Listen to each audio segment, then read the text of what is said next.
Will America's birthday be celebrating 250 years of independence, or will it be celebrating MAGA? One of your top DC Daily headlines for June 1.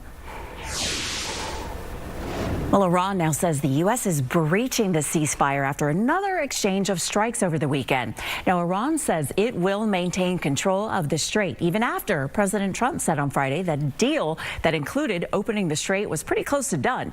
Well, both the U.S. and Iran calling this weekend's strikes defensive, with Iran striking a U.S. base in retaliation and the U.S. also hitting a commercial ship trying to breach the blockade on Iranian ports.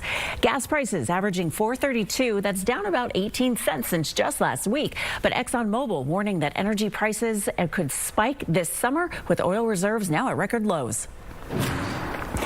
Is President Trump fit to serve? The White House releasing results from President Trump's third visit to Walter Reed Medical Center in just over a year, with his doctors saying he is in excellent health and fully capable of executing his duties with no signs of cognitive decline or neurological issues.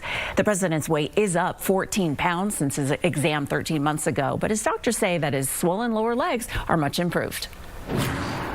Are President Trump's taxes and lawsuits fraud or collusion, or are they both?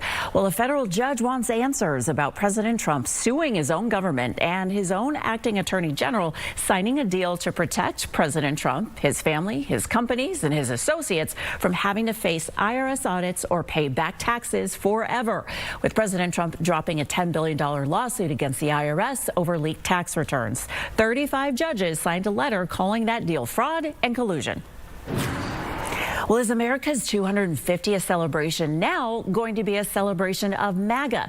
Right after the Trump White House released the concert lineup for the Great American State Fair, almost all of them canceled, saying the event was either too partisan or that they had never even been asked in the first place. President Trump jumping online over the weekend, saying the singers were boring and overpriced anyway, and the whole thing should be canceled and replaced with a MAGA rally with himself as the headliner, calling himself the #1 attraction anywhere in the world. Even bigger than Elvis, he says.